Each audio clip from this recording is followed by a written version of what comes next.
அவருடைய உடலில் உள்ள இரத்த துளிகள் தூணையும் நினைத்தன, தரையையும் நினைத்தன. அவர் துவண்டு விழும்போது அந்த தூண்கள் தான்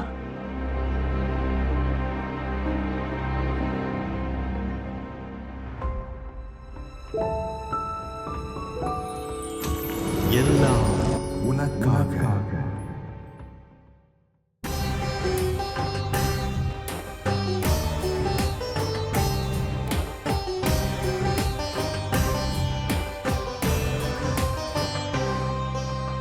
ஆயத்தமாவோம் வா, தினமாயத்தமாவோம் வா, உள்ளத்தை திறப்போம் வா, நம் சிந்தனை தெளிவோம் வா.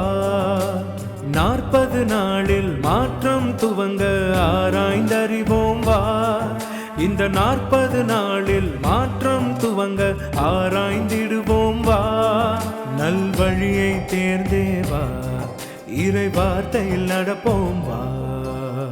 ஆயத்தமாவோம் வா, தினமாயத்தமாவோம் வா.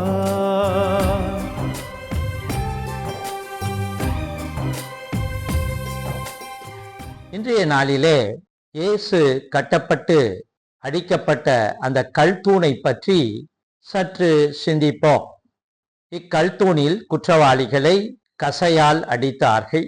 இயேசு கட்டப்பட்ட கல்தூணானது ஒரு பகுதி எருசலேமிலும் மற்றொரு பகுதி ரோமையிலும் இருக்கின்றது. புனித ஹெலேனா என்பவரால் ரோமைக்கு இத்தூண் கொண்டு வரப்பட்டது என்று பாரம்பரியம் கூறுகிறது. பிரியமானவர்களே, எருசலேமிலும் ரோமையிலும் இத்தூணானது வணங்கப்படுகிறது. குறிப்பாக பாடுகளின் காலத்தில் திருப்பயணிகள் ரோமையிலே உள்ள இத்தூணை வணங்குகிறார்கள்.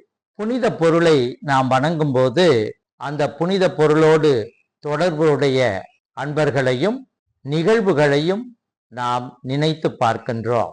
இயேசு கல்தூணிலே கட்டப்பட்ட போது, கரங்கள் பிணைக்கப்பட்ட போது, அவருடைய உடலில் உள்ள இரத்த துளிகள் தூணையும் நினைத்தன, தரையையும் நினைத்தன. பிரியமானவர்களே, இரத்தம் பழைய ஏற்பாட்டிலே வாழ்வின் அடையாளமாக இருந்தது. புதிய ஏற்பாட்டிலே இயேசுவின் இரத்தம் நம்மை கழுவி பாவங்களை போக்குகின்ற புனித இரத்தமாக இருக்கிறது. எனவேதான் இயேசுவின் இரத்தம் ஜெயம் என்று கூறுகின்றோம். அன்பர்களே, தூண் என்று சொல்லும்போது அது கட்டிடத்தை தாங்குகிறது.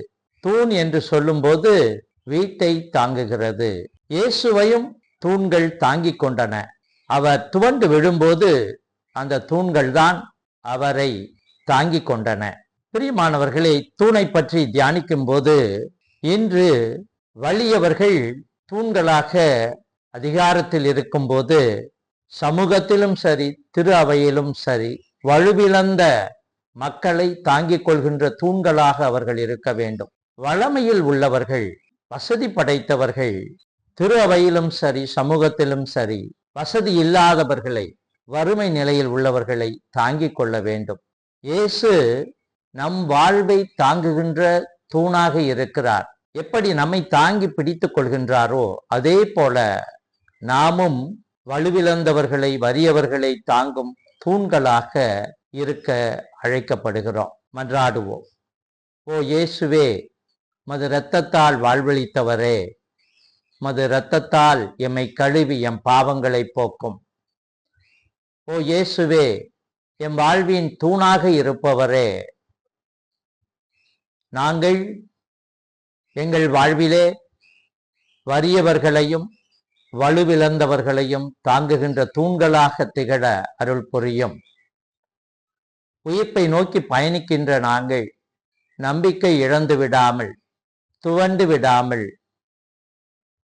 நம்பிக்கையாக இருக்கின்ற எமது வாழ்வின் தூணாக இருக்கின்ற உம்மை பற்றி கொள்ள அருள் தாரும். ஆமென்.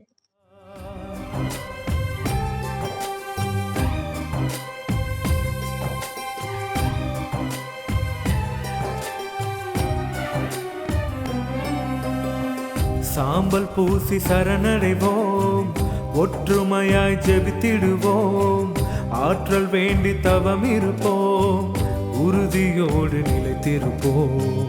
ஏழ்மை மாற உதவிடுவோம், உறவை காக்க முடிவெடுப்போம்.